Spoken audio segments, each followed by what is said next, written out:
We now begin with panel discussion 1 for day 1. The topic for panel discussion is Just Transition 2050.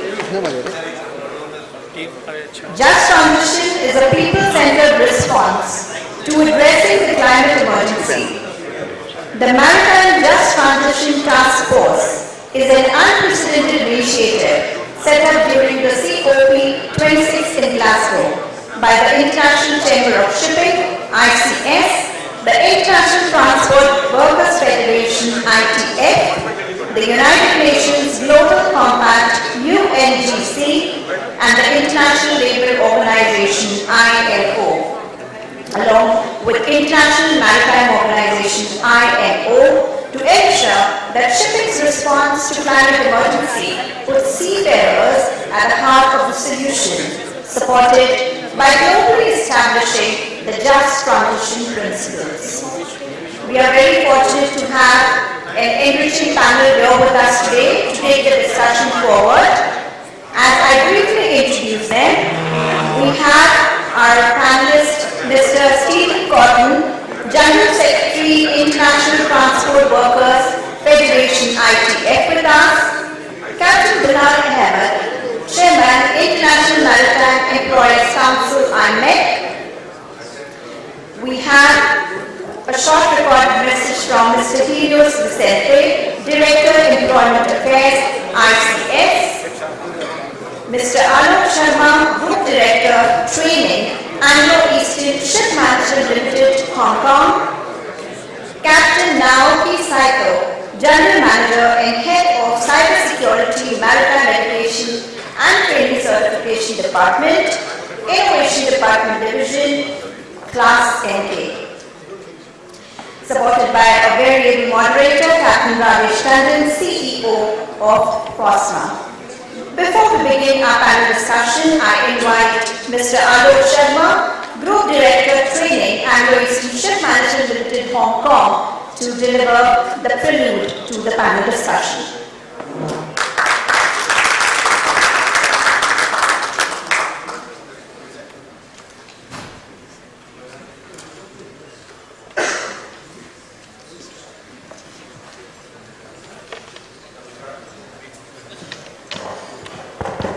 Namaskar and a good evening to all of you. Thank you so much for coming back into the room. And we were just chatting on the table that the best conversation happened around coffee. And in a true mariner style, some mariners on the table said that no, there is even a better place, and that's in the evening after the drinks. So a lot of tradition there, and definitely some rock solid basic advice to where to have the best conversations. Thank you so much for giving me this opportunity, and the topic is extremely important. And for the last about hour and a half, the words, they're echoing in my mind. A lot of it is towards passion, quite a bit of towards enthusiasm, positivity, and opportunity for the future. But I also hear a lot of confusion and lack of clarity of what the future is. So let me present the next 10 minutes with sort of a bit of a heart and a bit of words that I have on paper to discuss here today, and hopefully able to get the essence of what we have in the next 24 hours for us. So 19th December 1995. The day that I boarded my first ship as a cadet. And over the years, everything that I have is essentially given by the sea. And I do find here also that on the sides we have the panels indicating the ocean. Now, in spite of the fact that everything I have is from the sea, my daughter, she was 13 months when she joined me on her first ship, a young age, safe or not, but she enjoyed herself, I enjoyed. She learned how to walk on board a ship, and she also spoke her first words on board a ship. So, and many of us in the room who are mariners essentially will relate to that. But in spite of the love for the sea and everything that I've got, I do not want to see more of it. And I think that's where we are standing today, to set the things right for the next generation. It's not about the climate change, or what we are trying to do is reverse or turn it around. The climate change is real and it's happening. What essentially we are trying to do for the next generation is containment. We are trying to restrict it to 1.5 degrees Celsius. It is going to increase. Now, I was searching and wanted to know what really 1.5 degree increase looks like, irrespective of the span of from here to 2050.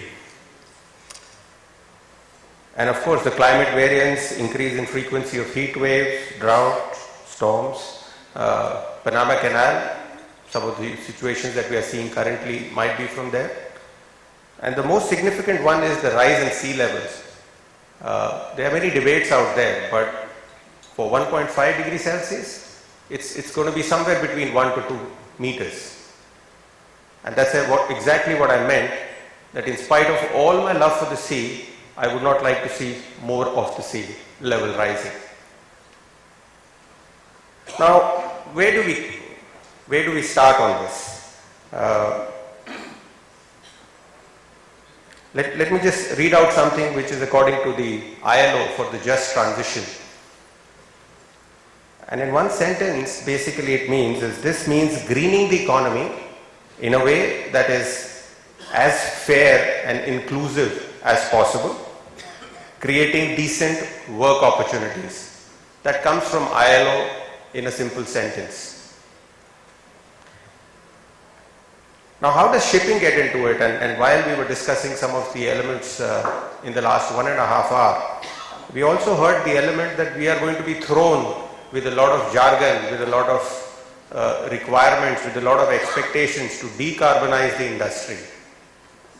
We happen to be the greenest mode of transportation.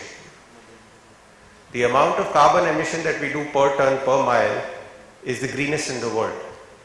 So we are already doing enough. But here comes the good part of how so few are impacting so many.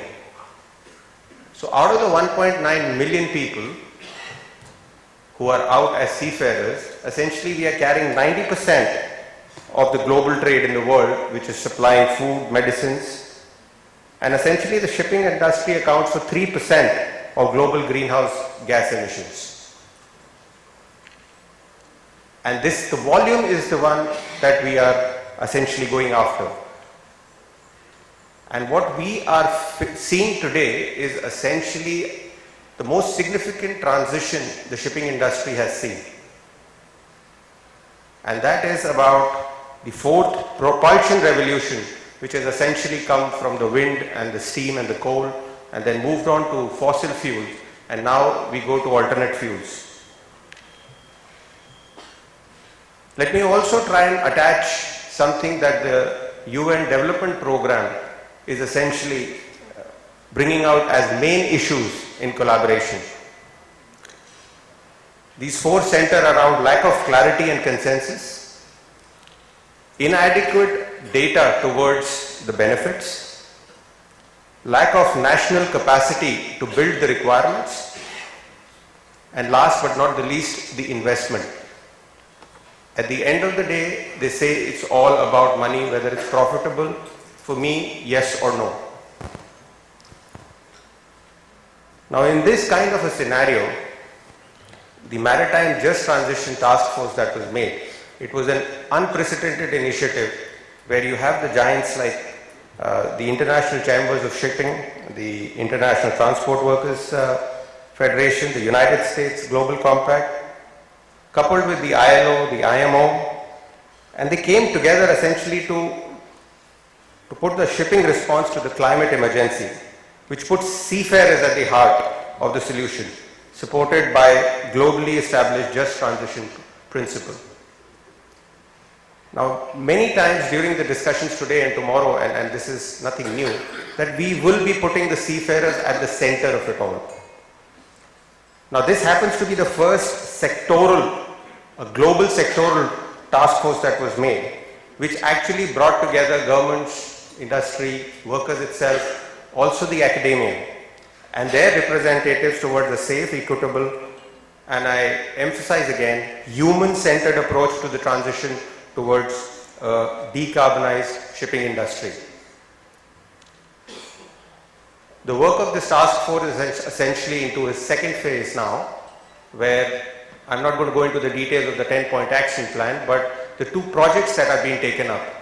One is about recruitment and retention, and the other is towards training for decarbonization. Now this is where it gets interesting, and I hope this is where we continue the conversations today and tomorrow and beyond. Is about recruitment and retention. One, we have this workforce that we need to get ready, but we are not really sure where the workforce is coming from. We have understood the gaps, but is the workforce here? What are we collectively doing in order to make going out at sea attractive again? And that is only half the problem. Because we have to then also make it attractive for that youngsters to continue in that profession till the time he becomes a captain or a chief engineer. So it is a twofold approach that we have. Now India, we have seen a lot of discussions were tabled here, and a lot of people made this point that it's an opportunity for the Indian officers to take. I would take it a step further, that it is a great opportunity also for the shore-based personnel, very specifically into training. And that is where the collaboration needs to take place. Are we ready to look beyond the boundaries of how we can impact globally in order to make ourselves a meaningful contributor to the maritime just transition folks and essentially the goals that we have towards the just transition 2050? Maybe it's time to start asking the tough questions. Maybe it's time to start having the tough discussions, essentially not at the coffee, but essentially in the room. And I think for that it is important that we let our guards down. And we speak openly from the fact that I don't know all. But definitely there is somebody out there in that large family of 1.8 million people and the industry that support that 1.8 million seafarers who will have a bright idea. How far are we reaching out in our discussions? Now some of the things that we have is that regulatory compliance formulations. One of the things that was brought about was research work. We have a lot of expertise within, but where exactly it is being tabled and how exactly are we letting it used to make an impact in the global maritime industry? Now that's the question we need to discuss, and maybe what we need to take out of here, that are we invested enough in research work? From the perspective of Anglo-Eastern and many of the companies that we have, that we are indeed at a crossroad, as mentioned. We are trying to set up rules and requirements. My apologies, time's up. I'll just take 2 more minutes. So we are trying to set up rules and requirements for the seafarer, essentially for technology that is not yet fully defined, and possibly for equipment that is still at a developmental stage. This fact alone essentially tells us that we have to be ready for very open and tough discussions, and we have to be ready for realignments at very short notice. And that is the basis that what we are trying to engage here amongst the panel is to see that how open we are in conversation and how willing are we to adapt and realign. Because the times are uncertain, and the only thing is certain is the expertise that is available in this room right now. I would like to close it out, but just one question. Do I have any active seafarer in this room?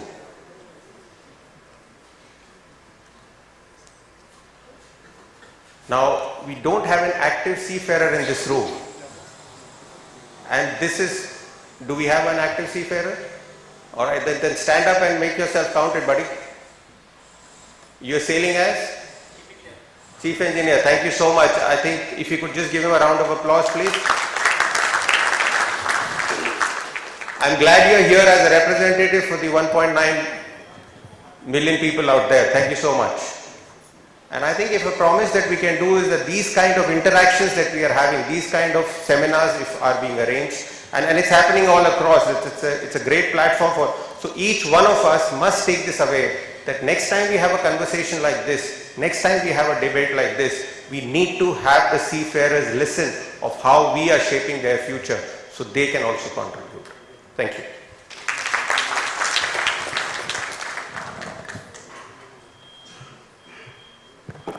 Thank you, sir. May I request you to please stay back?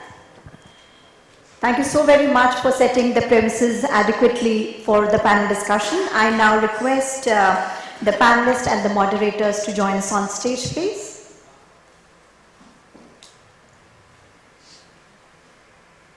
So we have Mr. Stephen Cotton, Captain Bilal Ahmed, Mr. Alok Sharma, Captain Naoki Saito, and moderator Captain Rajesh Tandon.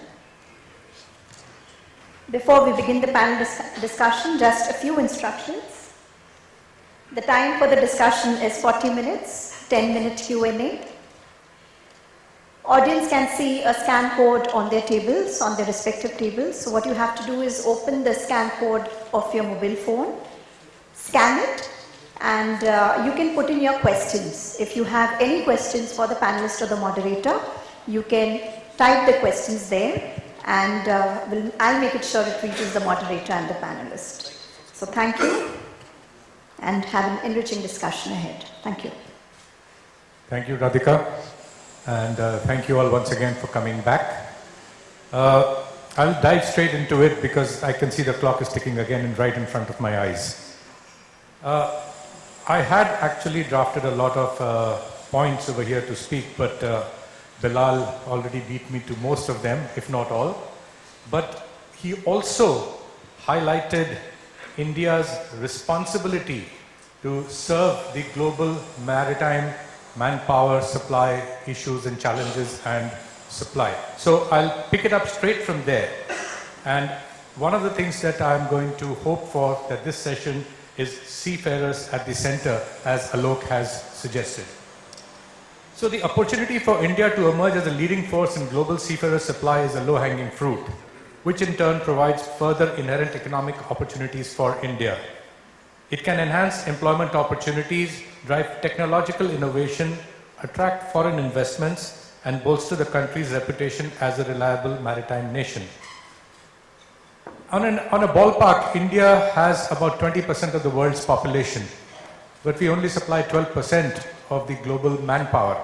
I think that's a deficit that we can easily bring up, but we need to perhaps try and examine what are the challenges which are inhibiting us from doing that.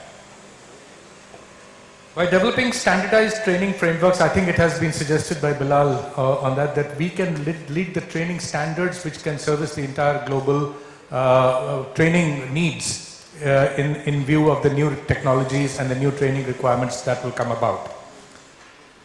I'll just stop on this particular point and just go back into time before at the COVID time.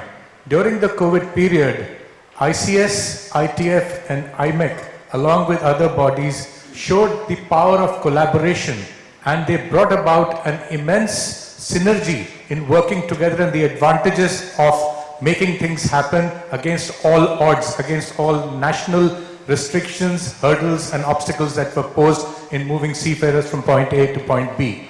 None of the ships stopped trading, and I think the seafarers here should give a clap to themselves, even if it's one. It starts with one. So I think you guys did a wonderful job to keep the ships moving.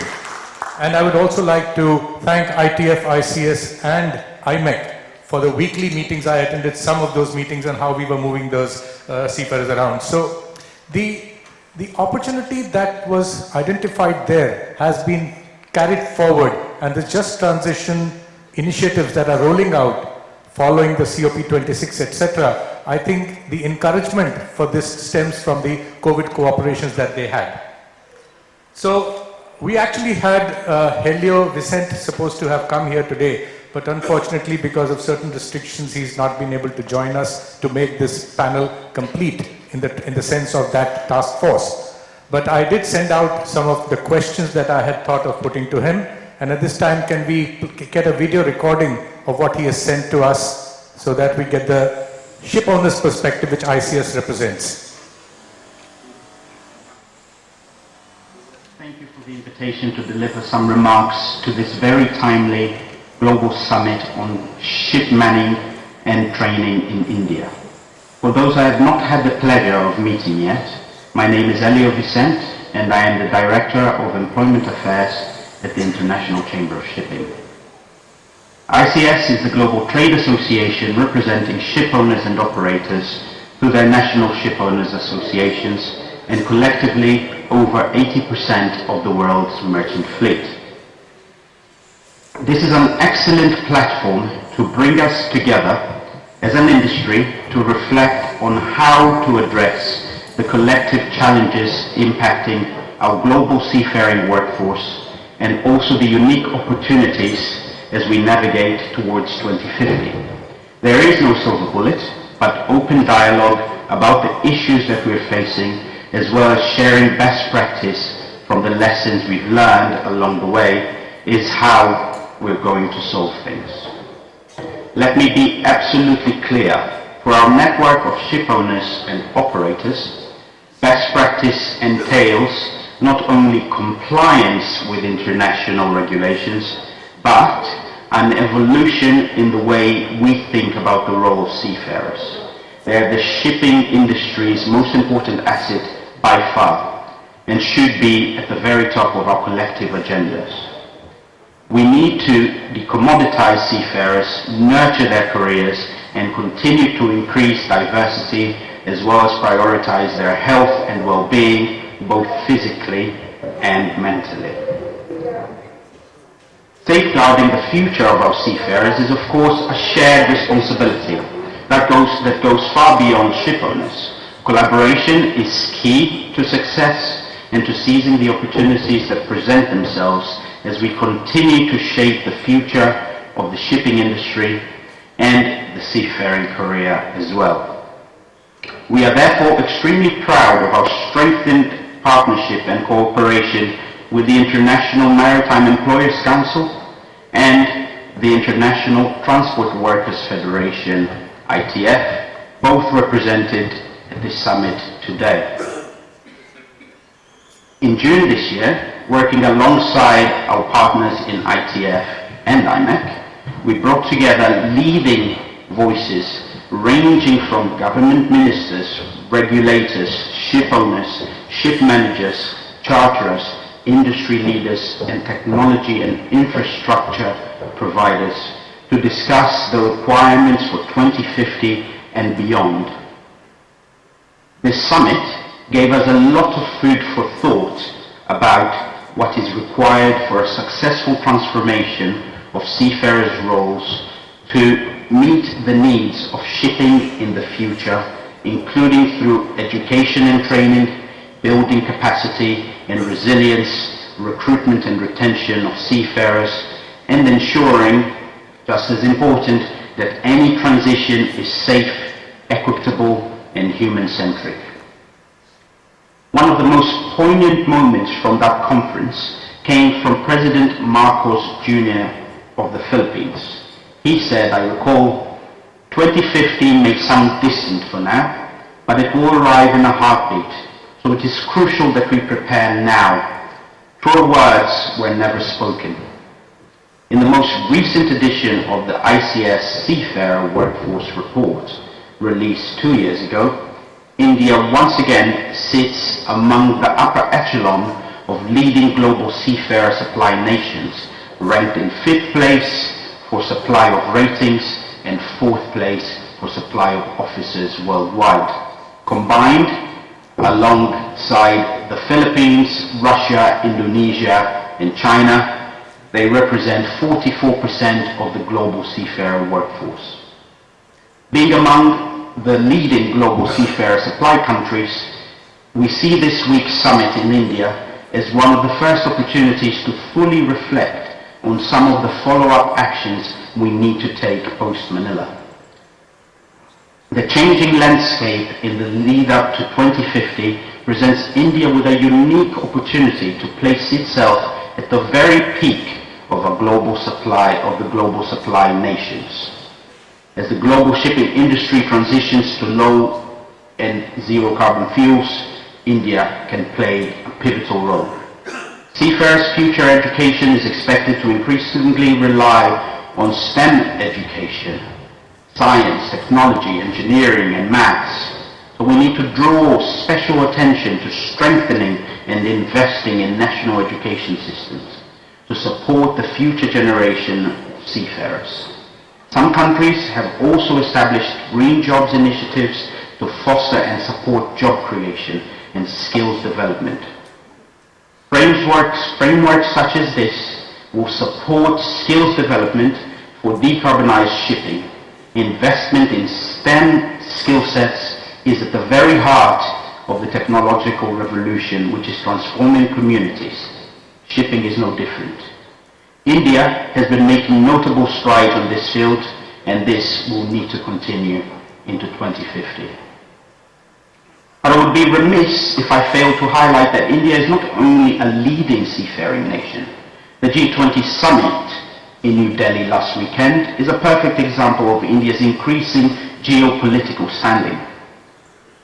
To add to that, only last month, India also became the first country to land a spacecraft near the moon's south pole.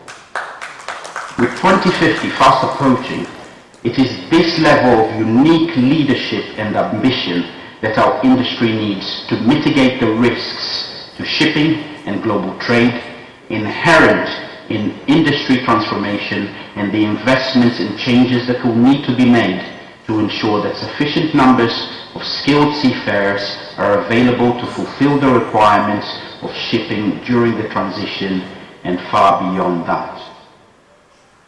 Shipowners are fully committed to the future skills of the workforce we will need and to answering the key questions such as where the seafaring workforce of the future will come from and how we can make seafaring an attractive career that offers new and existing employees opportunities for growth.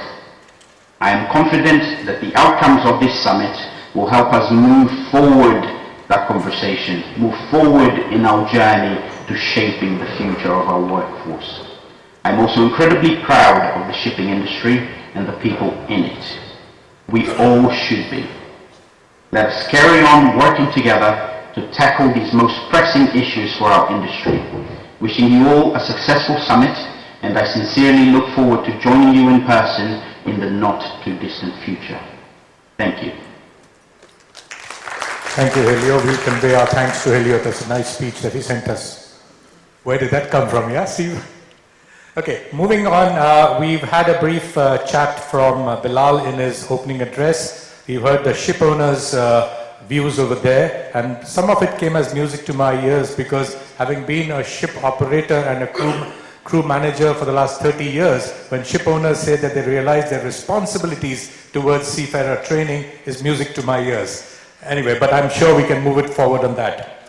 May I now invite the seafarers representative, yes, you can go there, Steve Cotton, to say a few words, his introduction, and then we can go deep dive into the question and answers. So, thanks Rajesh. Good afternoon, everyone. So, there's not much that I can say about our wonderful cooperation, because I think my colleagues, comrades, friends have started with that. But I think we probably need to have a little bit of a dose of reality. So, if I ask anyone who's been in the maritime industry for more than 40 years to put their hand in the air, 30 years? 20 years? 10 years? 5? Okay, so we had one seafarer in the room. I might suggest we have a bit of an age profile challenge. Women, I can't. How many women in the room? Hands in the air. Okay, so this is the maritime industry, and everything we've discussed comes from the fact we're a bit old-fashioned, we're a bit traditional, and all the challenges we now have to deal with ask us to look at how we did it. So let's be very frank. We're a very professional, and I do believe all the positive language about India, very professional, well-educated, crewing resource. But if we look at the challenges, climate, so I feel like every week some new disaster happens, which potentially impacts on seafarers, civil aviation workers, transport workers, and our society as a whole. So flood yesterday, Morocco earthquake, the ITF doesn't have enough money to fund all of the welfare that we feel is happening. So what is the challenge for us? And for me, the collaboration, which I will make one line, is exceptionally good. And it comes from being in places like this for 30 years. Did I ask if there was any trade unionists in the room?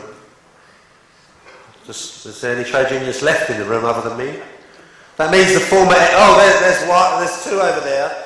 Most of the officers used to be members of NUI. If you used to be a trade unionist... Okay, not so... There's one at the front who's honest enough to own up. We're all part of a society that has the confidence to take the new challenges. And that is what this session is about. So for me, I think India has a challenge to keep recruiting the best young men and, dare I say, women for the shipping industry, because your economy is booming. I'll leave the politics a little bit aside, it won't be helpful right now, but the reality is the geopolitics of the world are changing dramatically. Our challenge as an industry is, how do we make ourselves attractive? What is it we are training young people to do in this industry?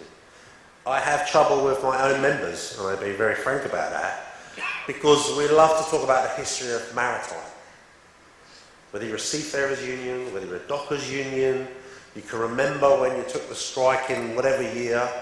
The reality is the consumer, who was very upset when we couldn't deliver them everything they wanted through the pandemic, they don't see us as a shipping industry, they see us as a supply chain.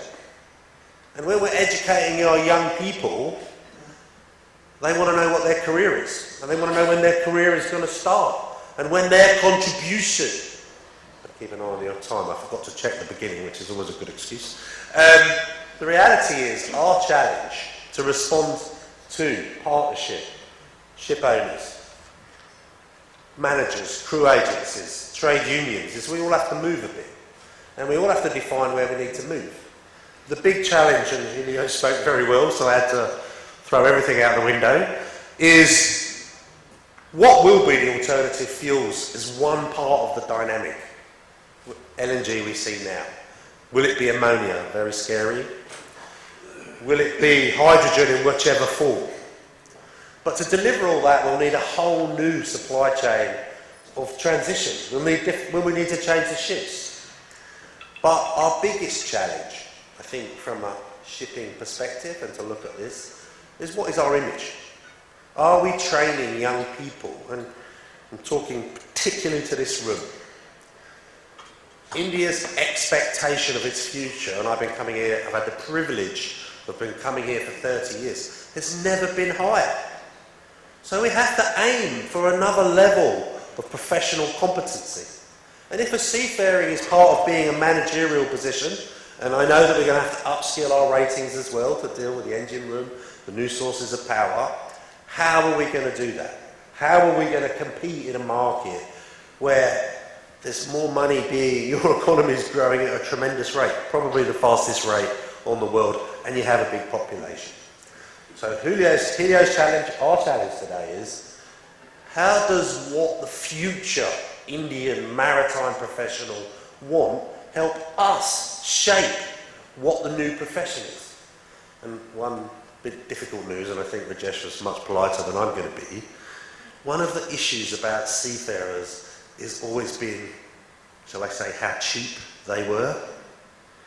And we won't be able to find the answer to this question unless we are aspiring to produce the most professional seafarer.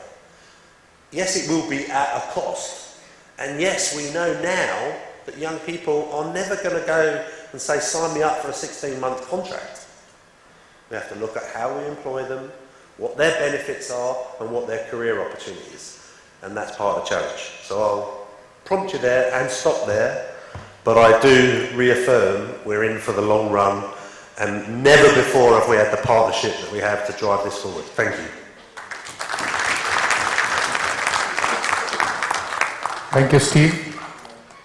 Spoken like Steve that I've known for the last 30 years. Yeah.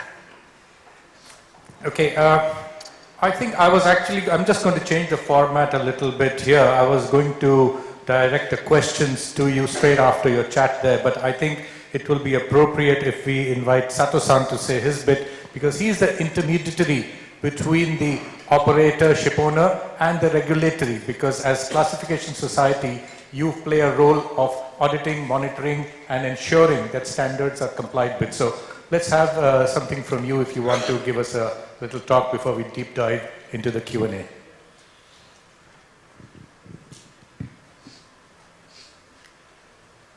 Good evening, distinguished guests. I am Naoki Saito, General Manager of the Maritime Education Training Certification Department, ClassMK Head Office in Tokyo. Thank you very much for inviting me to this the wonderful opportunity.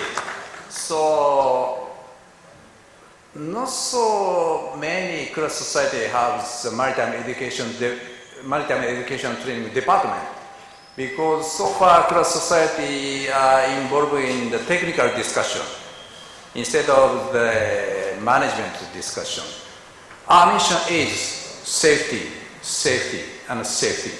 Then now, decarbonization and digitalization.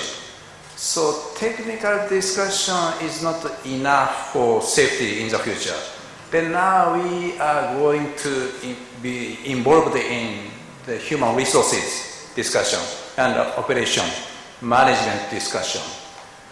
Then, unfortunately, technical development is first, regulatory framework behind all the technical development. Then we are standing in the middle among the ship owners, seafarers, and administration. Then we would like to take care of the management system, especially ISM code. So, training requirement for seafarers for alternative fuels not yet setting up except energy fuels. However, ISM code already adopt risk assessment.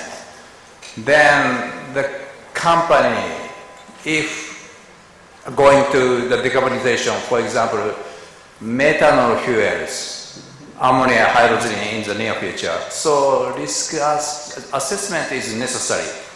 Then the company should set up the procedures, maintenance, and operation for alternative fuel vessels.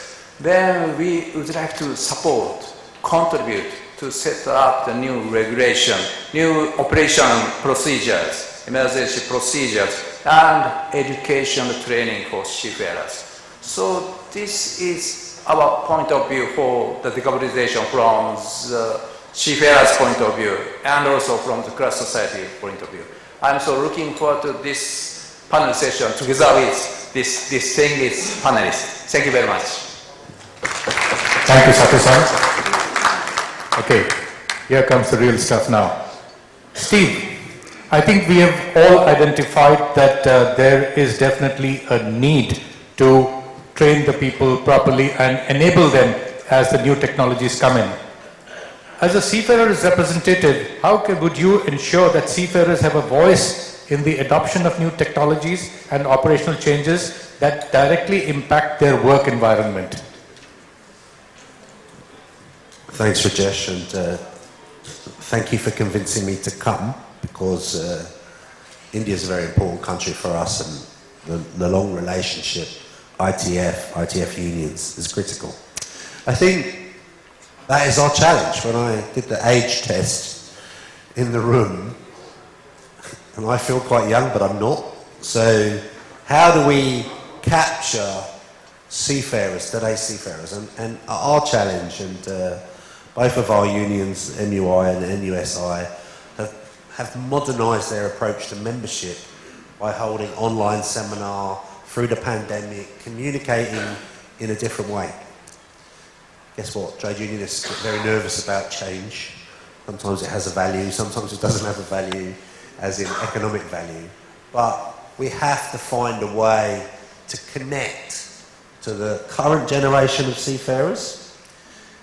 And you know, the pandemic, we haven't resolved some of those issues. We have a partnership, ITF, ICS. We have a partnership with IATA, Civil Aviation, the Employers Group, the International Road Group, and we have a World Health Organization working group that's supposed to set standards to make sure if another pandemic happens, it's not the transport workers that are left hanging to the latest regulation.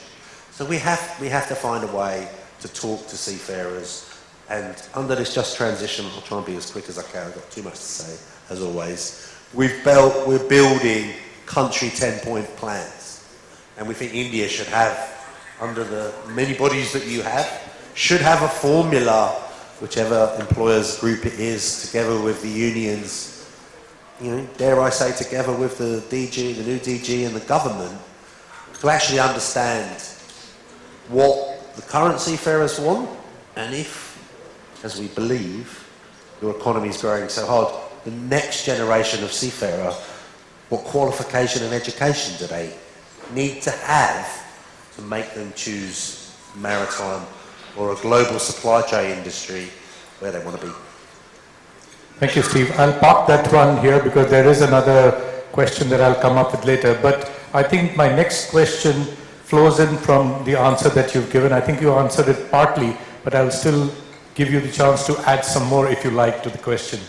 In the face of evolving roles and responsibilities due to the automation, what initiatives can seafarers representatives champion to reskill and upskill the workforce to remain relevant and secure in their jobs? Because if they are not relevant and secure, then they go into stress and anxiety, and which brings on health issues on board. And there is a full session on health and well-being tomorrow, but would you like to add something more to what you just said on this point?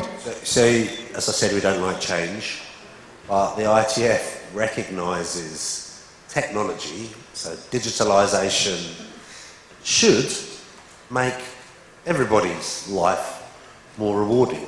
If you can automate the more mundane tasks in different jobs and use the spare capacity to do better things, then workers will always vote for that. But we have to make sure they're engaged in the conversation and they know, and this is a conversation all of the operators in here who have to bill somebody else somewhere else, getting employers, and let's call ship owners for this exercise, to pay for the extra training and education has always been a challenge. Because I said cost is an issue. I think we have to find a way to communicate that if you want to hold the position, let's say I agree with everything that was said about Indians being at the cutting edge of the most technical, well-educated, solid on science, solid on maths, to deal with the new technology. If you want to stay at the front, we've got to redefine what that looks like. And so for us, the whole welfare package, quality of life will be a factor for the future Indian seafarer. He or she, we hope, but they won't want to be going to sea for 6 months as a minimum.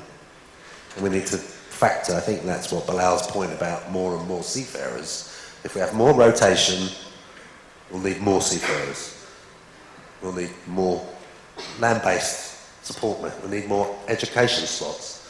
So this could be a really good thing. Technology change could be a really good thing. But we have to plan, we have to be bold, and we have to plan in collaboration. So Seafarers' Voice at the table, sharing experience, creating expectation. Thank you, Steve.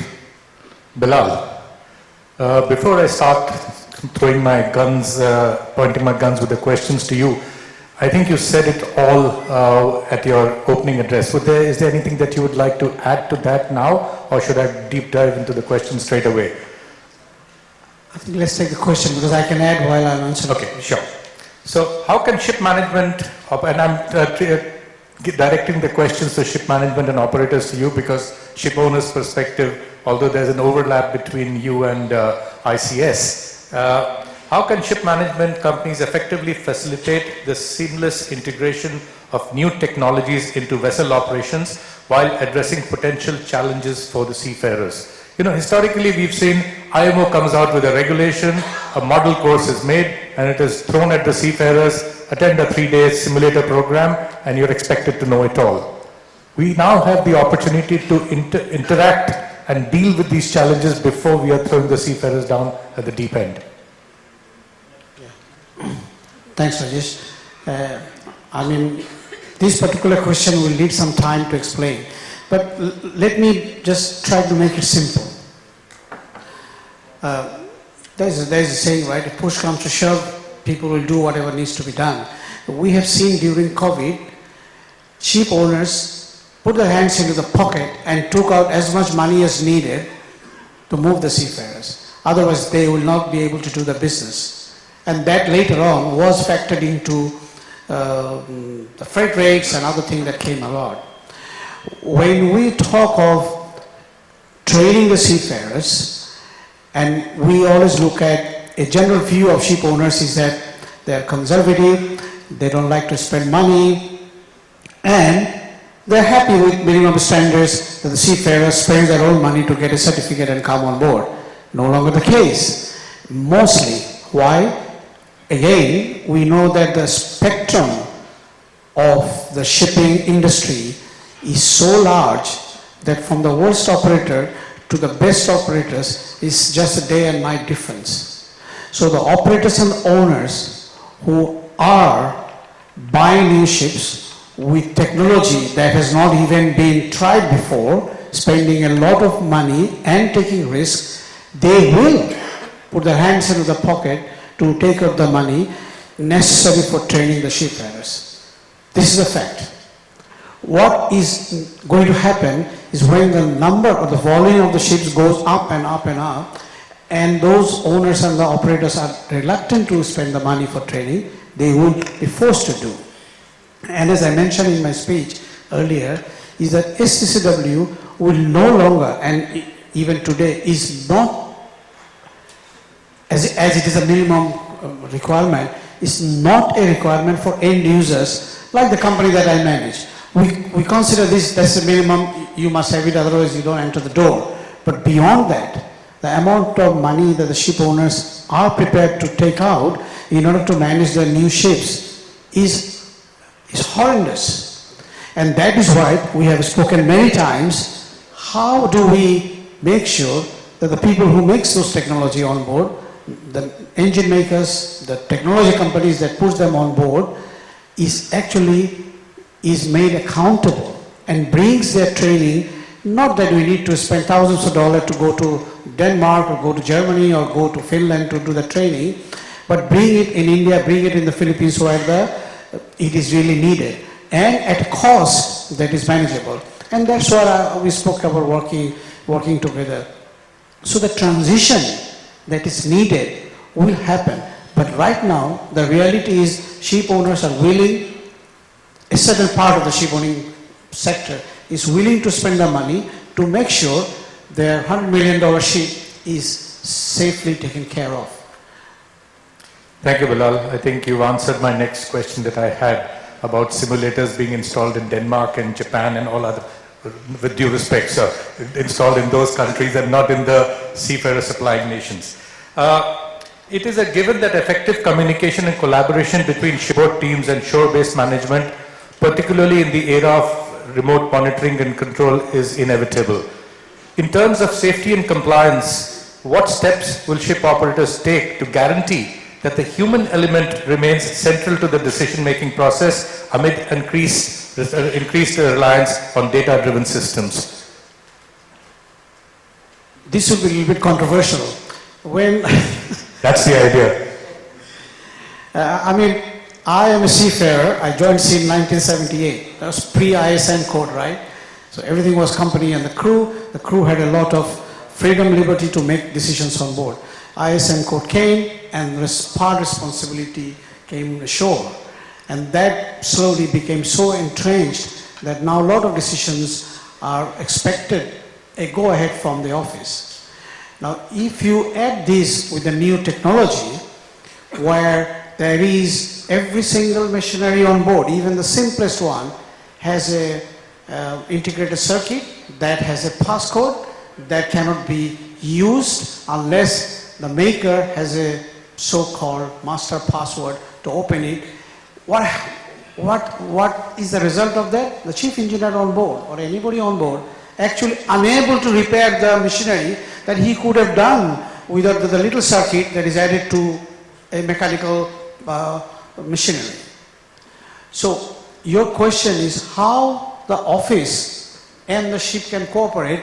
In fact, even office also cannot solve except calling the maker and say, I have a problem on board and here is the internet connection.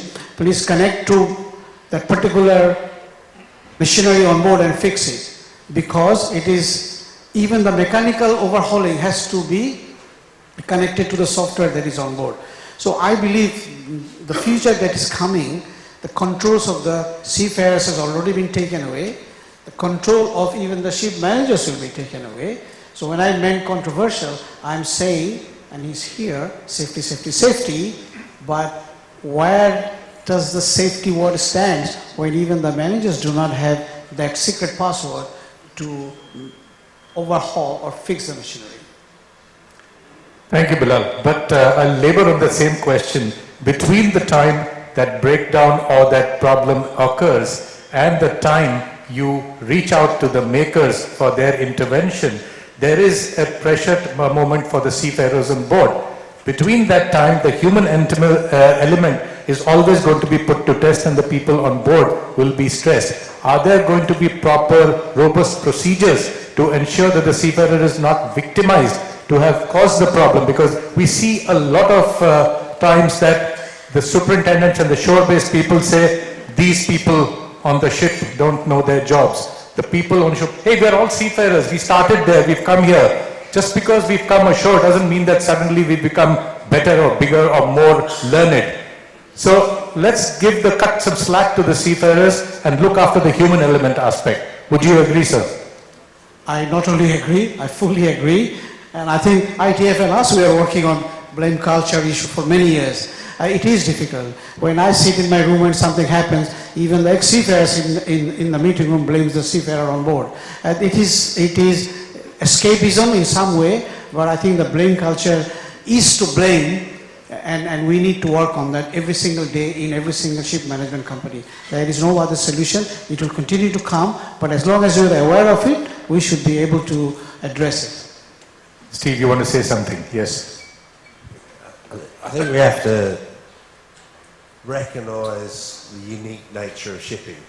It's different if you drive your brand new shiny Volvo into the garage down the road and you walk home, and then you can take elements of the engine compartment out and plug another thing in. The biggest fear of and I will say the average age of our maritime experts at the IMO is way over 50, is the loss of power. And if we look at most of the incidents, particularly the ones that relate in death, is the loss of engine power. So somewhere between the manufacturers, and I've got a lot of empathy with Bilal and IMEC if it's the same position. The history is we go and get individual providers to provide us training.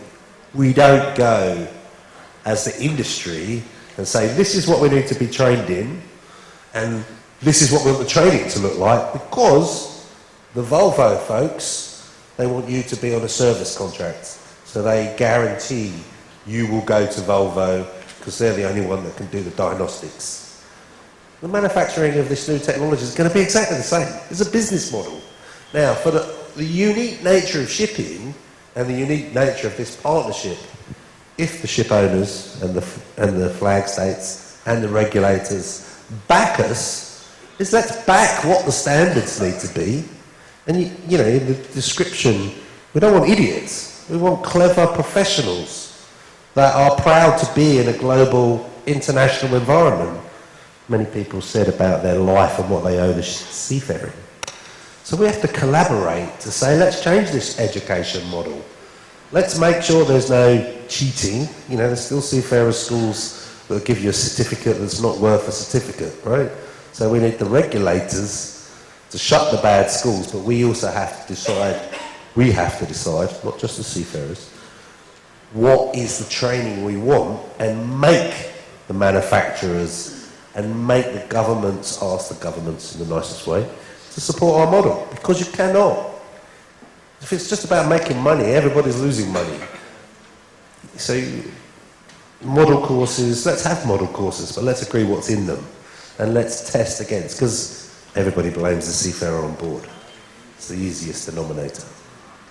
Thank you, Steve. Sato-san, in the context of sustainable development goals, what joint initiatives can be undertaken to align the interests of all stakeholders towards greener and safer maritime industry?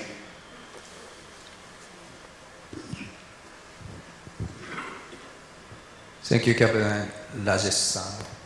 So I agree the collaboration is the most important to go to the decarbonization, including digitalization. Then I think from the cross society point of view, so for decarbonization, SMS will be increasing, huge volume, 100 page, 1,000, 10,000 pages. Then we would like to propose a simplified SMS in terms of competence of the seafarers. So we would like to promote competence management for seafarers by the ship management company. Then so far, classification society just audit, inspect the company and the ship. But now we would like to propose procedure, especially the emergency procedure and maintenance and operation from the technical point of view. This kind of the collaboration from not only class society but also ship owners, management company, crewing agency and academia. So most of the important thing is collaboration. Thank you very much. Thank you, Sato-san. Alok, you want to add something? Couple of points, if I could, add to what we have discussed, and 2 points I want to make. I mean, I think the face of ship management in itself has changed quite a bit, and I do see a very significant shift from essentially just taking them as our clients towards partnership. Now, it is not that they don't want to spend the money, but what they are essentially looking in today's market, and that's a fair thing for them to do, is they are looking at a fair use of the money that they are spending. And I think that's where I would like to say that our role is becoming that we need to make them aware of what is the risk and what is the benefit of investing in training and having a proficient crew on board.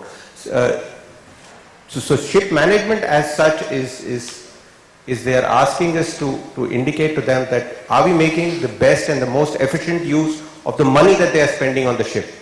And that's a fair question. For that we have to do the extra work to make sure that we go to the distance, and if that expert advice is not available from within, we reach out to our other partners and get that to the owners. And once you make a business case for them, it's not a difficult thing for them to spend money, because we let them know where the thing is. The second point that I would like to say, that we are talking about regulators and trainings. Now, the need for change is such, and it's so important, that while we are making all this effort to standardize, to globalize, there is still always something that you can do on a daily basis. And I'll just put in a small example here, because I see this is really going the distance outside of this room also. A simple example of, like Saito-san mentioned, that it's like hundreds and hundreds of pages of manual. You pick up a gas instrument, which is so critical to go into an enclosed space, but you will have a 60-70 page of manual that the guy has to be proficient in. that can be replicated or taken away by essentially a 10-minute video, which is equally effective. Now what happens is that there is a rush for us to make that video ourselves. And why I'm giving you that example is that as recent as last week, so what the team has done is that they have gone to this particular maker that we have, got the videos from them, did over a couple of weeks and it's self-initiated by some of the trainers. They've gone and reviewed the data and essentially gone back to the manufacturer and tell them that how can they make it more effective and better, and they have lapped it up and they're going to do it in another month's time and get it back to us. So the thing that I'm trying to essentially point here is that on a daily basis, as a responsibility to the next generation of seafarers, there is always something that I can do today that is going to make tomorrow better. I mean, I'm looking for preparing for 50 and I wrote a number there which I wanted to bring in, but I was scared. 2050, I'll be 74. So essentially, and I'm sorry, the youngest, and there's so much to learn from here. So what I'm essentially trying to do is possibly for a cadet who's going to be in a ship who's not yet born. I'm trying to work for a junior officer who's not even reached his teens. Now it is my responsibility to understand what is going in the mind of that generation, to be able to create something that will be lapped up as awesome when he comes out to sea. And I think that's where we need to sort of maybe just refocus, take the conversation out there. Thank you, Alok. I'm not going to tell you how old I will be in 2050 because in my mind age is just a number. I'm not asking, sir. Okay. Bilal, yesterday on a different subject with somebody we were talking about monitoring and things like that. That was a different dialogue we were having. What mechanisms can be put in place to monitor the effectiveness of reskilling programs and regulatory reforms and make necessary adjustments as the industry continues to evolve? Because unless you monitor that the effectiveness of the training and the reskilling and upskilling is, feeding back into the dynamic process of upskilling the capabilities, it's not going to be effective. And again, it will be these seafarers today are no good, So any thoughts on that? I think just going back to what yesterday, you know what it is. I think individually, the different shipping companies have their own life, how they handle their regulatory compliance on board. I'm not talking about main regulations, but SMS manual compliance. Some companies would just like to throw the book at them, and if the crew doesn't, something happens, you have not done this, you have not filled up this form, you have not done this, and many things comes up, which is true. But I think what is reality in real life, if anybody left unmonitored or unattended, even myself as probably head of the company, if my owners don't monitor me, I'll also not be doing my job properly. So monitoring doesn't mean you put a video camera and monitor him. Monitor means that captain needs to see the chief officer is doing his job, chief officer needs to see his juniors doing the job. And that's how the compliance comes. And the captain needs to be obviously monitored by the office. And each of us, how we handle this is very important.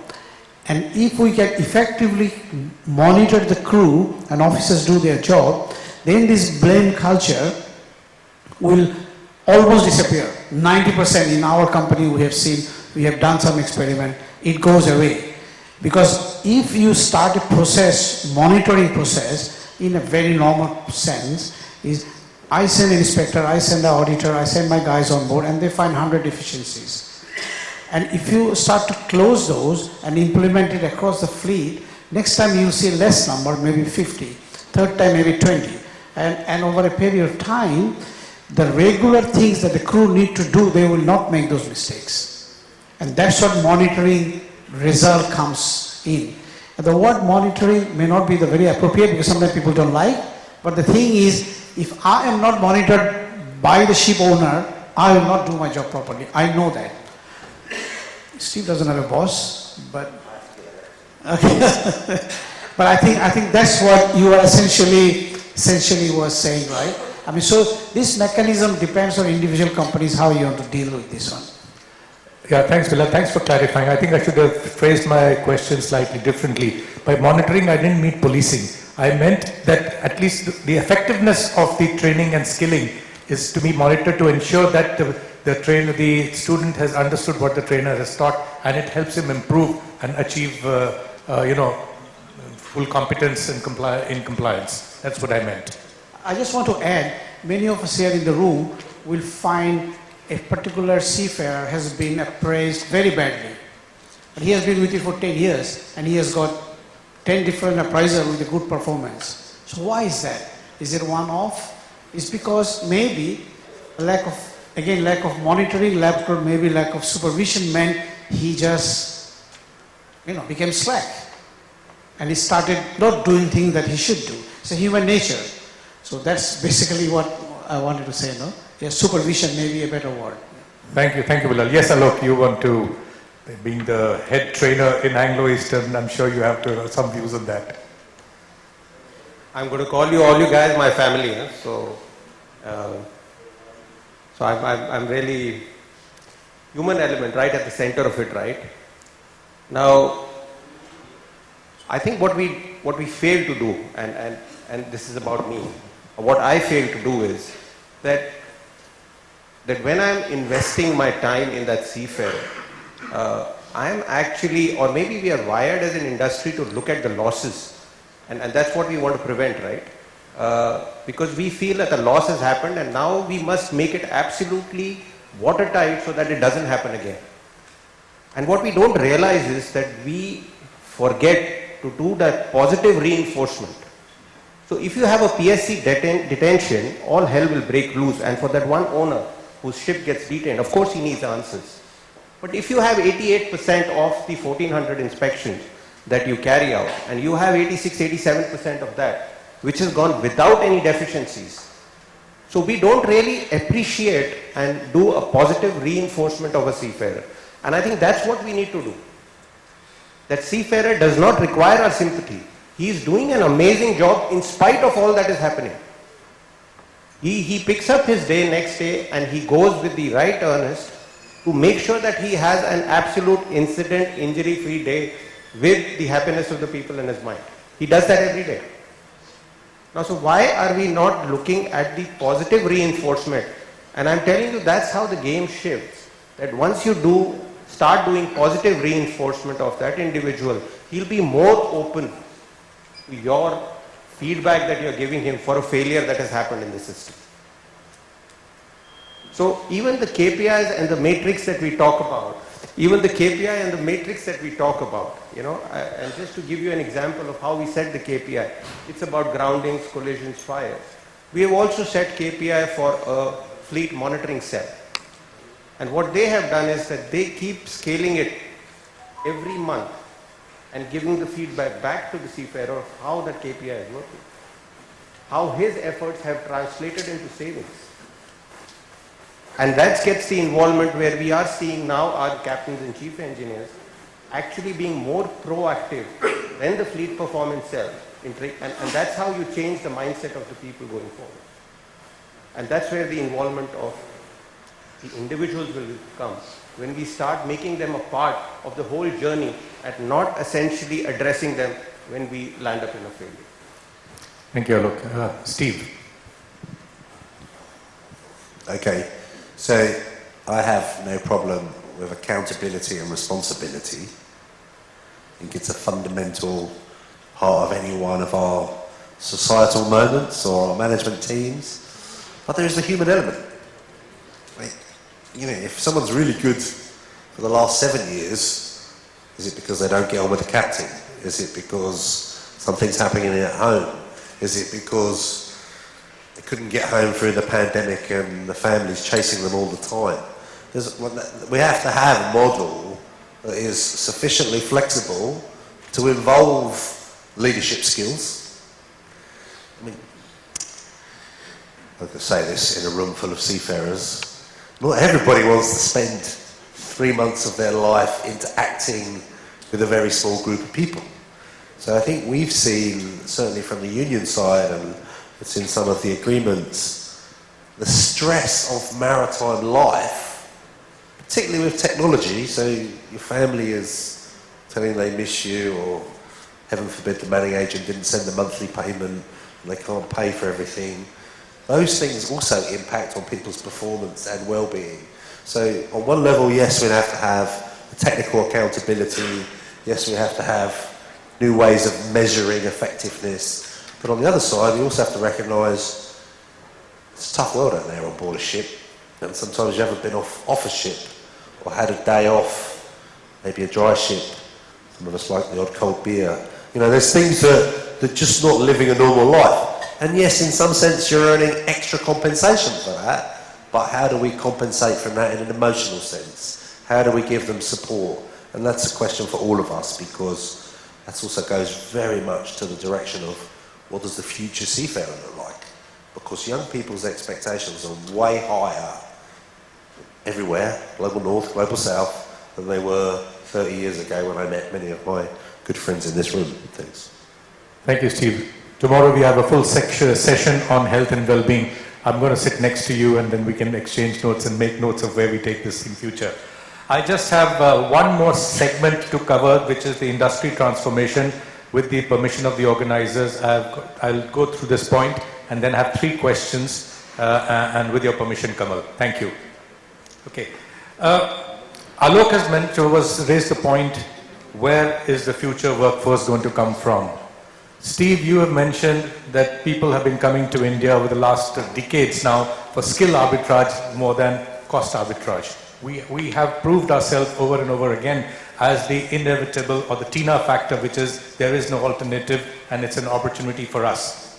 But the challenges that we face as a country, and with 30 years of experience, I think I can speak with a bit of knowledge here. There is a lack of awareness about our industry in tier 2 and tier 3 cities. Even in fact in the tier 1 cities, the people who are not directly involved, we have this problem. The only thing that the people know about the sector is the peripheral news they see on media about accidents, piracy, kidnapping, pollution, jails, incarcerations, etc. Efforts to hitherto improve awareness were focused only on seafaring jobs. Several of my friends here, we've taken the Times job fair to cities. We've had the Times education fair, where we got very limited response. Primarily this is because the negative media about our industry. But maritime sector goes beyond just seafaring. I mean, we've identified over here that what happens beyond, and I think Dr. Malini Shankar has gone away. There will be a session about what happens career for life beyond seafaring. When I was doing the research for this particular session, I found that the maritime sector singularly is the largest employer of humans in India. 6.2 million people in India work within the sector. Not core seafaring, but all ancillary services, logistics, ports, you name it, you know. So, the myriad of opportunities it offers, it's not just seafaring alone, that's the low-hanging fruit. But if there is an awareness, and if we can go about this in a structured manner, it would certainly help our cause. We'll get better qualified, better educated people coming into our system.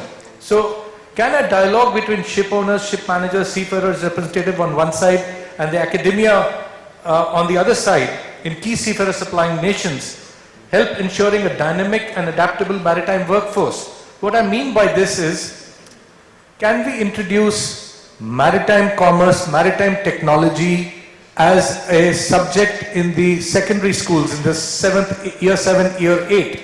We do geography. I mean, geography that we study, we can have maritime geography, we can talk environmental studies, we can talk about maritime commerce as an introduction. And as we progress from lower school to senior secondary, we can get into electives. I mean, India has an example in the IT industry. Sam Pitroda in the mid-80s was able to introduce information technology in year 8 in the mid-80s. And today India is the leading IT service provider in the world. If we can do something like that for our industry, bring about a complete radical change in the way we are looking at the problem. You know, improve public perception. Once we have this in the books, that the ship is carrying your oil, your foodstuff, your everything, they will be aware more. My question to both you gents, and you, either of you can take it, Steve and Bilal, is there any such example of such initiatives in any other country that you have been in, where maritime technology, for want of another expression, has been taken up at school level to educate the peoples to make informed choices, career choices in the future, where maritime could be one of them? Thank you.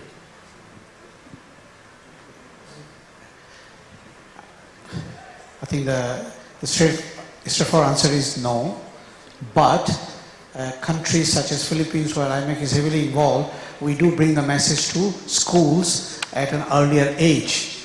But that is done by individual organizations, but there is no government curriculum to regulate the education systems to introduce maritime profession.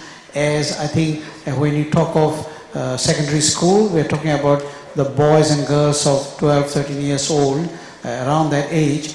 I think, I don't believe there's any country where maritime specific profession or education is separately introduced. So we can, as one of the initiatives and joint combined initiative globally, can talk about this whenever we travel and see if this, if this holds water for some governments to look into this idea.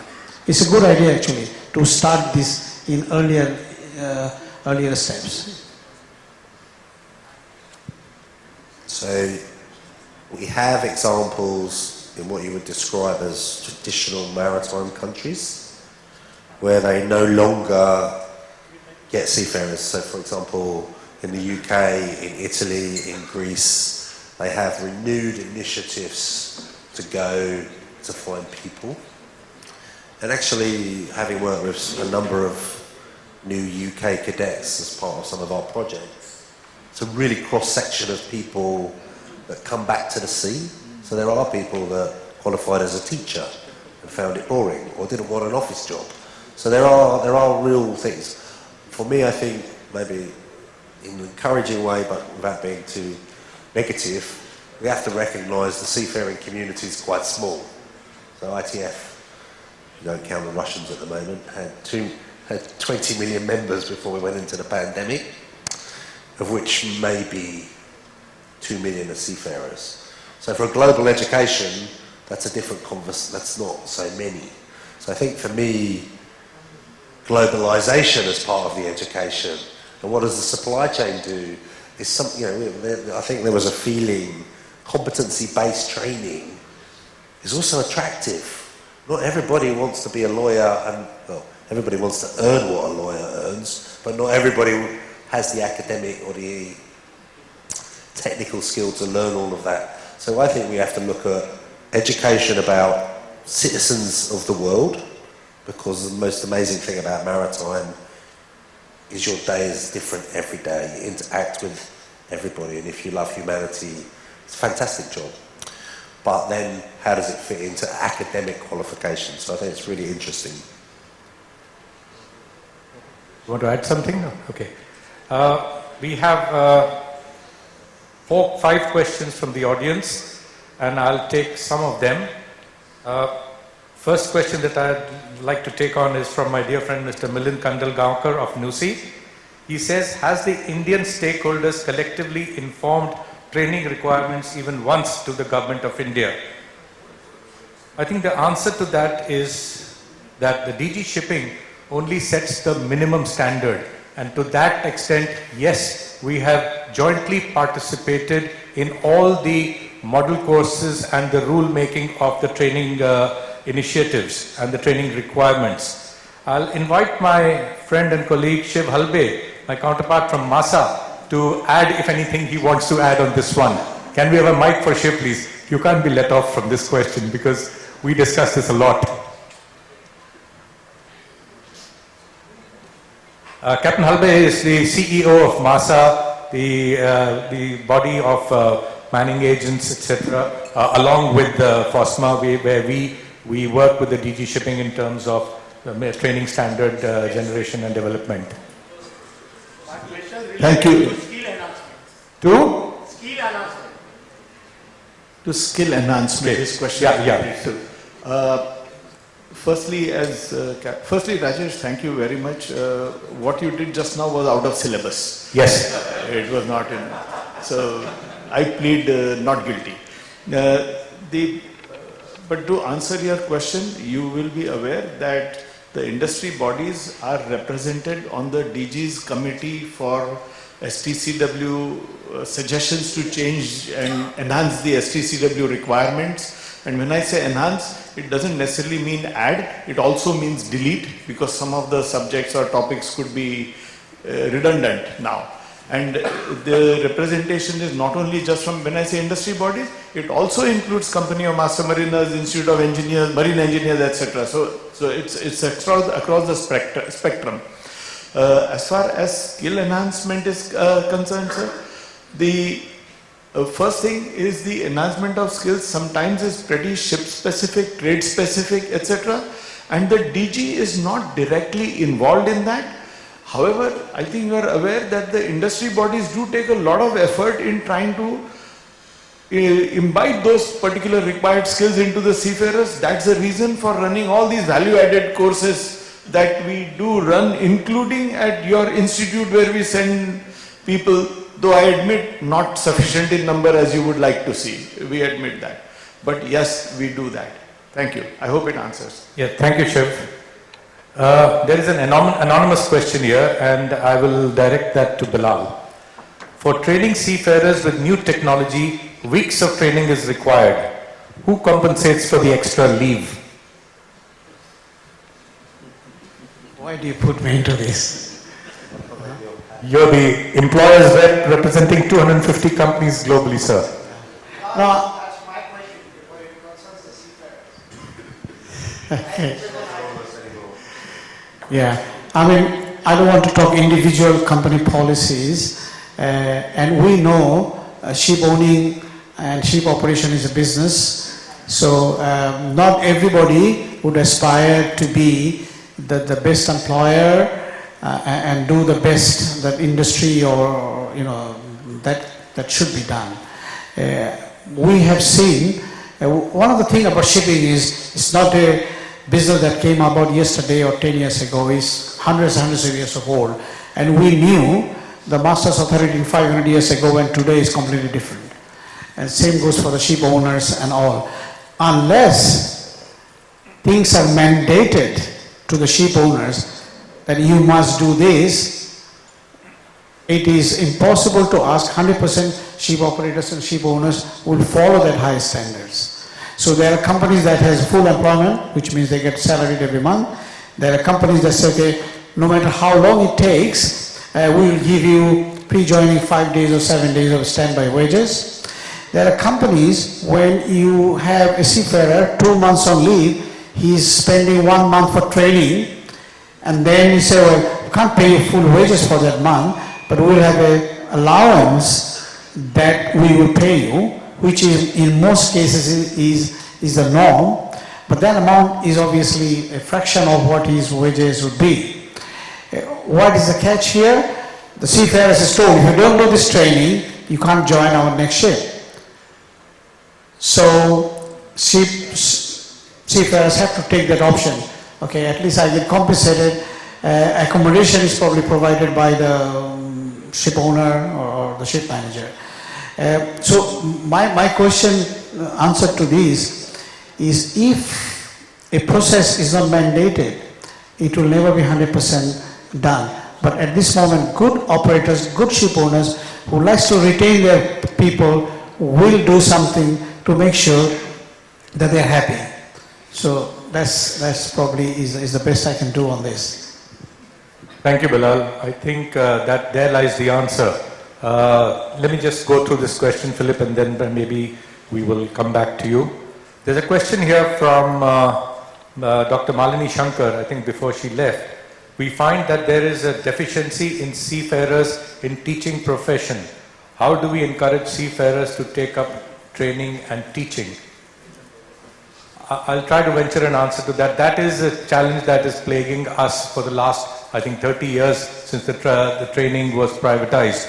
Prior to that, the trainers in LBS College and TS Rajendra and DMET were all government employees. So people who chose to take on government employment would take that on. But the truth is that the salary in government scales is just not sufficient for the kind of salaries that seafarers have enjoyed and built up a standard for themselves. I think what is required is for the government to make another cadre which has a different with a different pay scale to attract the best in the training profession. And I quite agree with that question. Unless we have the best in the training profession, you won't get that kind of quality and knowledge transferred down to the next generation. We'll just take one last question from Philip, and then, yes, please, Bilal. I think this particular question is very important and it transcends borders. You can talk of India, Singapore, Philippines, everywhere. And I have tried to kind of came across these, and we tried to say, how do we create an environment where government who provides massive amount of subsidies for universities, research institutes and colleges, but they are reluctant to fill up the gap between a affordable salary that a college or an institute will pay, but the remaining gap has to be somehow filled up by grant or subsidy from the government. This is something, or this is probably the only solution, but I have never seen any country takes that proposition from us to say, we need a fund, and right now, talking about global seafarer issue, maybe we need a global fund where the seafarers should be encouraged to come without a loss to be a trainer. And that gap of the funding must become from these specific subsidies that either government or the global bodies can provide. Shipping being such an important strategic industry, I fail to understand why people don't want to put their money in a common fund for training. I really don't. Yet, at least 15 operators in this room run their own training establishments. They pay market salaries to the seafarers for the value addition training. They must be doing something right. So, I think the disparity that is there, that needs to be looked at, and I think that should be one of our takeaways, how we can look at it in the Indian context. Steve, I could see that you were jumping on the bits to say something. So I think it depends what we mean by education. You can take the best chief officer or captain off a ship. Doesn't necessarily mean they're a good educator. So there's this conversation about, and I think that is also on our table, when we define what the future professional looks like. As ITF, IMEC, we had a leadership program, which we developed in Denmark, and we tried to bring it to the Philippines, and then we tried education about academic ramps. How do we educate on top of high school maths and science? So I think, the answer why there are great educators emanating from here is because of the scale and the size that you can then pay a good enough salary. And, one of the points is seafarers don't want to stay on board ships all their life. So they're ready to take a cut to be an educator. But I think for us, if we're building a vision of what a seafarer is, you have to build in, one, it would be a fantastic technical educator on the future of technology. That's one kind of person. Another person has had to inspire leadership. Not everybody wants to be the captain. Not everybody wants to take the responsibility. And we see this particularly in the Philippines. Quite happy to be invested to here, but the extra responsibility for the extra $1,000, no thanks. So I think education, and I just want to give you all something to think about, right? So I guess all of you are permanent employees now. And did I see an advert for the new Apple 15 phone? All of us learn new technology all of the time, and we treat it as normal. But in permanent employment, ITF, I have trouble getting my staff to go to education and personal development, even though we have a good budget for it. So because they're contracted staff, we don't invest in the same way.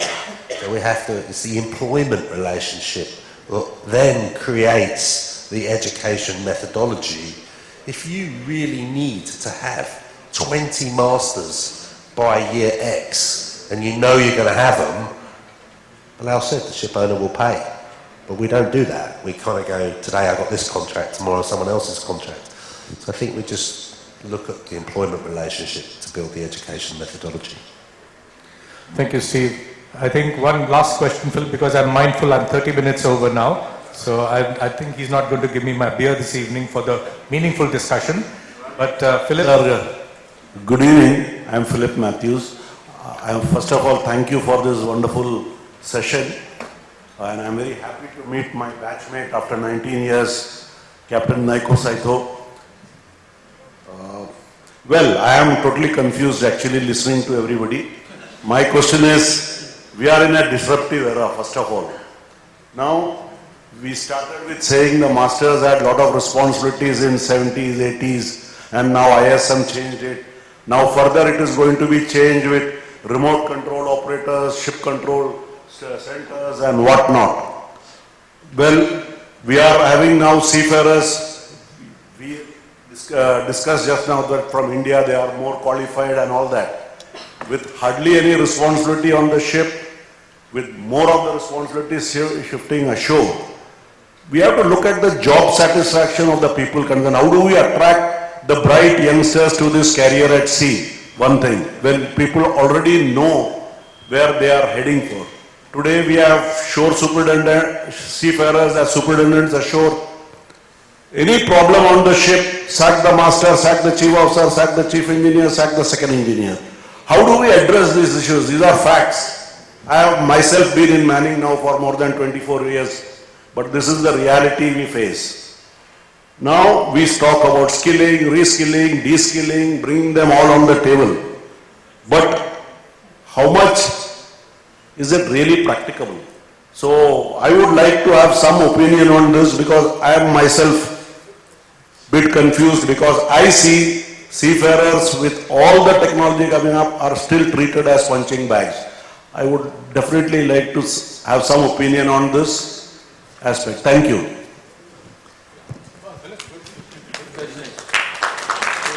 Alok, you want to take that? Because you've been on that training as well as the DNV 10-point program. You were talking about it. Bilal, you want to answer that? Yeah, I can take part of it. Yeah. If you think you are confused, we are all confused. So we are on the same boat. I think I just like to add responsibility and decision making, in my view, is two different things. The master, chief engineer, and the crew on board are responsible. Their responsibility has not been reduced. In fact, their responsibility is increasing every day. But what the modern shore-based interference, because of the ISM code and because of the OCAMs and all the other regulations that comes on board where they insist on shore-based management to be involved, so the decision-making part has not been completely taken away, but has been curtailed. So if there is an overflow, why you didn't call me? First question from any superintendent, no matter how experienced that is. We cannot stop it. Why you didn't do risk assessment? Why this risk assessment has not been checked? Those kind of questions should come. So I believe the responsibility on board has not gone away. The decision making has been curtailed. And how do you address that? I think in today's regulatory environment globally, and everybody suing each other, this is probably extremely difficult to go away. And with regard to the other aspect, I think we did address the blame culture. It is a constant issue. When a ship owner finds a ship is an incident, he screams at the managers, and managers have to show something, and the only thing they can show is that we have done the investigation and we found that SMS non-compliance, we had our procedures in place, but the crew did not follow. I don't believe that these are the things that can be addressed until and unless the overall shipping, the people involved in ship owning and ship operation actually understands. So as much as we are confused, there is no straight answer on how do you actually remove the blame culture. Unless we all work together to create that environment, maybe more education to charterers who tend to dominate the ship owners and ship operators by asking anything. I mean, if you remember during COVID, they wouldn't even allow crew change, even the guys 12 months on board. The charterers, a guy sitting somewhere, has no responsibility on the welfare of the crew, will make a decision. So things are complex today, but one of the reasons for all this is because of the nature of today's modern legislation, where a captain is taken ashore and put into jail for something that which he probably was not responsible. So, as I mentioned, I am as confused, but I think what I said will probably give a little bit of idea of what we have in our mind. Thank you. Thank you, Bilal. I think the Just Transition Task Force is looking at collaboration at the fore, and I think these things will come out eventually as an outcome. Alok, you wanted to say something? I'm just, I like the word with the C because, and confusion is a fantastic word because we talk about conversation, collaboration and create for the next global summit. I think confusion is the right word and that's absolutely fine. I think what I want to add to that part is also that just a question out there, is it a perspective that we keep repeating that the seafarers are at the receiving end? And the question why I'm putting out there is, I'll again say that for me it's quite crystal clear that seafarer is at the center of my existence. There is no doubt in my mind about it. Now what is happening essentially is that when we are taking, and I'm picking up from the word which was used as a punching bag, and there was a bit of acknowledgement in the group here amongst us for calling him a punching bag.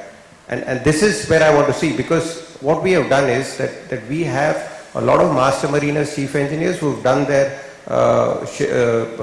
ship-based duties and then transitioned to shoreside management without really preparing them for that manager's role.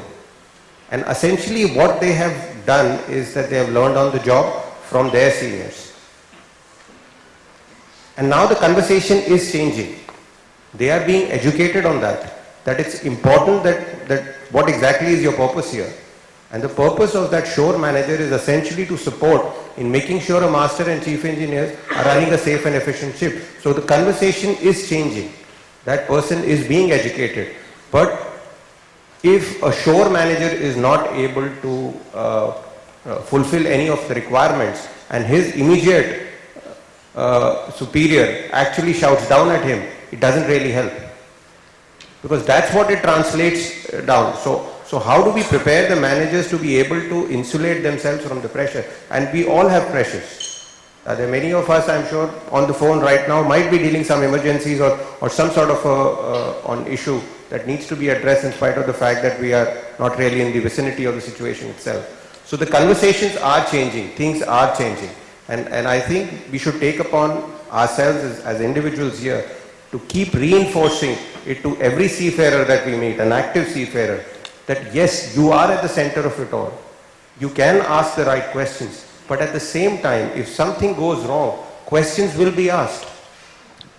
Yes, sir, but collective responsibility is a very important thing which at least I find in our contest is missing, but that has to be reinforced.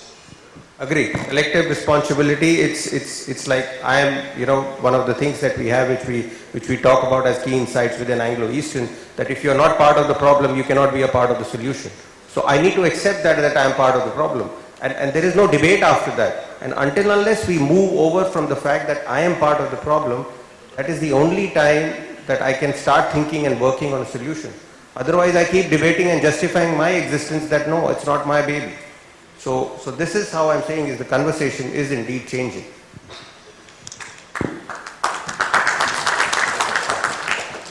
I think we have to sort of identify where the blame culture comes from. So if we look, and I'm not sure if there's any Americans in the room, but I'm going to start there. The subcontracting culture of not paying your taxes, of not being the employer, of not being responsible, then creates all these models of deferred responsibilities.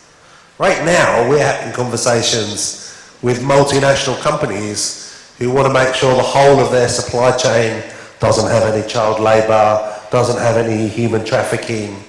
So we have this enormous, potentially unbelievable expectation at the end of a global supply chain, yet we know that if you're a third-party ship manager or you're just crewing and the technical manager at someone else, you're not actually in charge of the culture.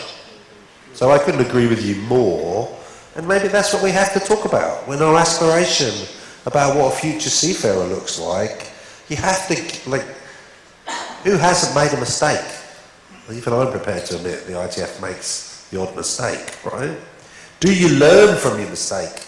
Are you given the opportunity to understand whether it was educational, whether it was emotional, whether it was technical? So these things are all things that if we really aspire to make the shipping industry, and I genuinely do believe it's an amazing industry, attractive to young men and women from India, we have to answer some of those questions. Because they're not as tolerant as we were about hierarchy and a lack of responsibility. So those are issues that when we come to the discussions tomorrow about how do you enhance people's confidence to do their job, you do have to create a secure employment environment. And I'm agreeing with Bilal, we need responsibility, we need key performance indicators, we need monitoring, but you also need a human touch. Thanks. Thank you, Steve. There is one last question on my sheet. This is from Captain Nazir Upadhyay. Is there any planning by associations to increase training slots in MTIs in view of increasing opportunities in market share? Nazir, as far as we know, and we keep a tab on the market, the supply of pre-sea training slots, both in the rating and officer category and the rating category, far exceeds the demand. So there is a lot of surplus already existent. If the demand increases, then certainly as associations we'll take it up with the Director General of Shipping. Thank you. Thank you, gentlemen, for a lovely interaction. It was really enlightening. I hope you guys have enjoyed the session. Once again, before I hand you over to Radhika, you guys have been a great audience, and please come back tomorrow. We have very interesting sessions on technology. We've got interesting session on health and well-being and career beyond sea. So three big these things are there, and of course fuels.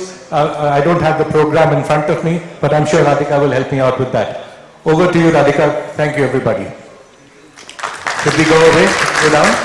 Should we go down? Okay. Thank you, gentlemen, for that informative and enriching session. I request Captain Kamal Chadha to please come forward and felicitate our panelists and moderator.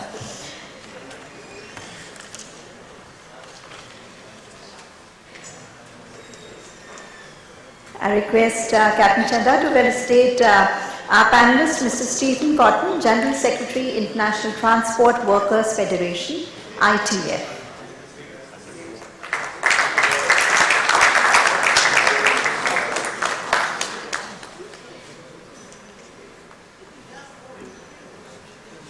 I request Captain Kamal to felicitate Captain Bilal Ahmed, Chairman, International Maritime Employees Council, IMEC.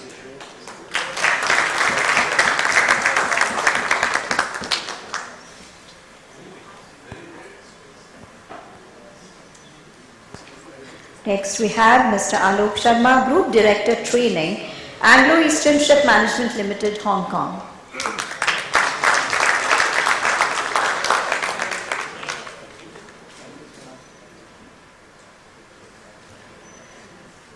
Captain Naoki Saito, General Manager and Head of Cybersecurity, Maritime Education and Training, Class NK.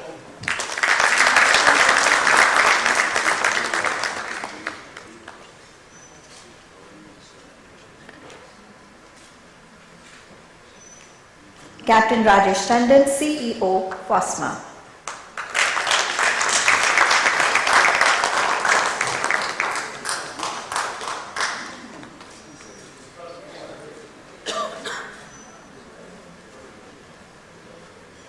So thank you for being with us, ladies and gentlemen. Before moving ahead, please do not forget to give us a feedback. There is a QR scan code on your tables, so you can just scan code and leave us a feedback for today. Thank you.